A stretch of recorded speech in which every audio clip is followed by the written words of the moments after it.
Hello നമസ്കാരം, എല്ലാവർക്കും ദീപ്സ് കിച്ചണിലോട്ട് സ്വാഗതം. അപ്പം നമ്മളിന്ന് ദീപ്സ് കിച്ചണിലെ ടിപ്പു സുൽത്താൻ ചിക്കനാണ് ചെയ്യുന്നത്. ഒരു വെറൈറ്റി ആയിട്ടുള്ള ചിക്കൻ്റെ റെസിപ്പിയാണ്. നിങ്ങൾ കേട്ടിട്ട് പോലും കാണില്ല ഈ ഒരു പേരിലുള്ള ഒരു ചിക്കൻ്റെ റെസിപ്പി. അപ്പം നമുക്കത് എങ്ങനെയാണ് തയ്യാറാക്കുന്നതെന്ന് നോക്കാം. വളരെ സിമ്പിളായിട്ട് നമുക്ക് ചെയ്തെടുക്കാൻ പറ്റുന്ന ഒരു റെസിപ്പിയാണ്. നമ്മളെ വീട്ടിലുള്ള ചേരുവകൾ കൊണ്ട് നമുക്ക് ചെയ്യാൻ പറ്റിയ ഒരു സിമ്പിൾ റെസിപ്പി. അപ്പം നമുക്കത് എങ്ങനെയാണെന്ന് നോക്കാം. അപ്പോൾ നമുക്ക് നമ്മുടെ ടിപ്പു സുൽത്താൻ ചിക്കൻ തയ്യാറാക്കാം. അതിനായിട്ട് ഞാൻ ചിക്കൻ ഈ ഒരു വലുപ്പത്തിനാണ് എടുത്തിട്ടുള്ളത്. കുറച്ച് വലുത് പീസായിട്ട് എടുത്തോളേ. ഇനി നമുക്കിതിലോട്ട് ഒരു 2 ടേബിൾ സ്പൂൺ വറ്റൽമുളക് ഒന്ന് ചതച്ചെടുത്തതാണ്. ഇഞ്ചി വെളുത്തുള്ളി ചതച്ചെടുത്തത്, അതൊക്കെ കുറച്ച് മതി, ഒരുപാടൊന്നും വേണ്ടേ, കുറച്ച് മതി. ഒരു ചെറിയ സ്പൂൺ മഞ്ഞൾപ്പൊടി, 1 ടീസ്പൂൺ മുളക് പൊടി, ഒരു ചെറിയ സ്പൂൺ ടൊമാറ്റോ സോസ്, ഒരു ടീസ്പൂൺ, അത്രയും മതി, ഒരുപാടൊന്നും വേണ്ടേ. അപ്പം ഞാൻ കുറച്ച്, നിങ്ങളൊരു 1 കിലോ ചിക്കൻ അല്ലെങ്കിൽ 1/2 കിലോ ചിക്കൻ ആ ഒരു ക്വാണ്ടിറ്റി ഒക്കെയാണ് എടുക്കുന്നതെങ്കിൽ ഞാൻ ഈ ചേർത്തതിൻ്റെയൊക്കെ അളവ് കൂട്ടി എടുത്തോളൂ. ഒരു നാരങ്ങ നീര്, അപ്പോൾ 2 ഇതായിട്ട് എടുത്തിട്ടുണ്ടേ. അപ്പം നമുക്ക് 2 എണ്ണം ഇതിലോട്ട് തന്നെ വേണം. ആവശ്യത്തിന് ഉപ്പ്. ഫസ്റ്റ് നമുക്ക് ഇതെല്ലാം കൂടെ നന്നായിട്ട് മിക്സ് ചെയ്തിട്ട് ഒരു 3 മണിക്കൂർ ഫ്രിഡ്ജിൽ വെക്കണം. അപ്പോൾ നമുക്ക് നന്നായിട്ടൊന്ന് മിക്സ് ചെയ്തെടുക്കാം. അപ്പോൾ അത് നന്നായിട്ട് മിക്സ് ചെയ്ത് കൊടുത്തിട്ടുണ്ടേ. ഇനി നമുക്കിത് 3 മണിക്കൂർ ഫ്രിഡ്ജിൽ വെക്കാം.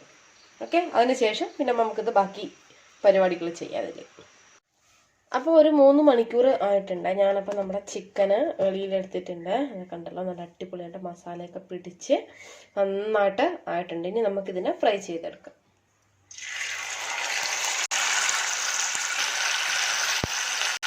ഇത് നന്നായിട്ടൊന്ന് ഫ്രൈ ആവട്ടെ. ഫ്രൈ ആയതിനു ശേഷം നമുക്ക് അടുത്ത സ്റ്റെപ്പ് ചെയ്യാം. ഇതിപ്പോൾ ഒരു ഭാഗം ഫ്രൈ ആയിട്ടുണ്ട്. നമുക്കിതിനെ ഒന്ന് തിരിച്ചിട്ട് കൊടുക്കാം.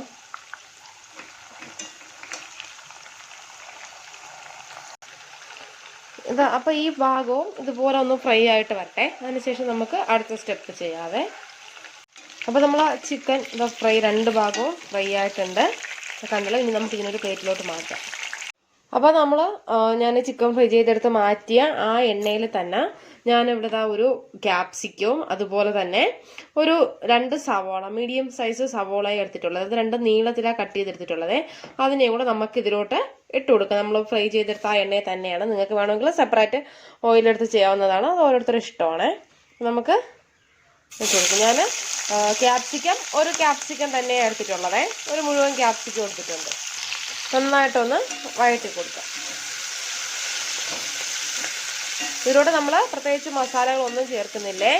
നമ്മൾ ആ ക്രഷ്ഡ് ചില്ലി മാത്രമേ ഇതിലോട്ട് ചേർക്കുന്നുള്ളൂ. വേറെ ഇതിലോട്ട് ഒന്നും ചേർക്കുന്നില്ല. കുറച്ച് ഉപ്പും, അല്ലാതെ മുളക് പൊടിയോ മഞ്ഞൾപ്പൊടിയോ ഒന്നും നമ്മൾ ഇതിലോട്ട് ചേർക്കേണ്ട കാര്യമില്ലേ.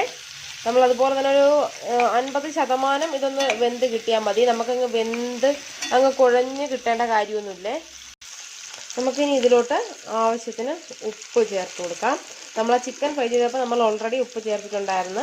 അപ്പോൾ നമ്മൾ ഇതിന് വഴറ്റിയെടുക്കാനായിട്ടും ഈ ഒരു ഉള്ളിക്കും ക്യാപ്സിക്കത്തിനും ആവശ്യമായിട്ടുള്ള ഉപ്പ് മാത്രം ചേർത്താൽ മതി. ഒത്തിരി ഉപ്പിൻ്റെയൊന്നും ആവശ്യം നമുക്കിതിലില്ലേ.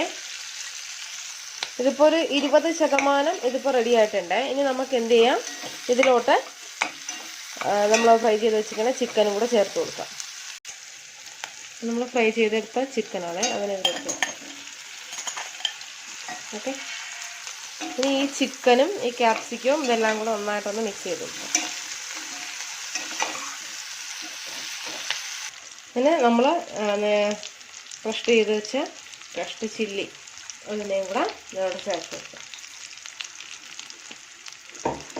എന്നിട്ട് നന്നായിട്ട് ഇതെല്ലാം കൂടെ മിക്സ് ചെയ്ത് വെക്കാം. ഇതിന് ഒരു 5 മിനിറ്റ് നമുക്കിതെല്ലാം കൂടെ മിക്സ് ചെയ്തതിന് ശേഷം ഒന്ന് അടച്ച് വെച്ച് വേവിക്കാം. അപ്പോൾ ഇതെല്ലാം കൂടെ ഒന്ന് മിക്സായി നല്ല അടിപൊളിയായിട്ട് കിട്ടും. അപ്പോൾ ഒരു 5 മിനിറ്റ് കഴിഞ്ഞിട്ടുണ്ട്. നമുക്കിത് നന്നായിട്ടൊന്ന് ഇളക്കി മിക്സ് ചെയ്ത് യോജിപ്പിച്ച് കൊടുക്കാം. അപ്പോൾ നമ്മൾ അടിപൊളി ടിപ്പു സുൽത്താൻ ചിക്കൻ റെഡി ആയിട്ടുണ്ട്.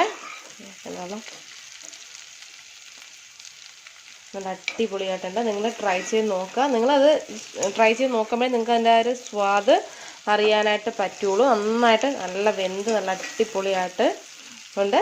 ഓക്കെ, അപ്പോൾ നിങ്ങൾ ട്രൈ ചെയ്ത് നോക്കുക. നോക്കിയിട്ട് നിങ്ങളുടെ ഫീഡ്ബാക്ക്സ് അറിയിക്കുക.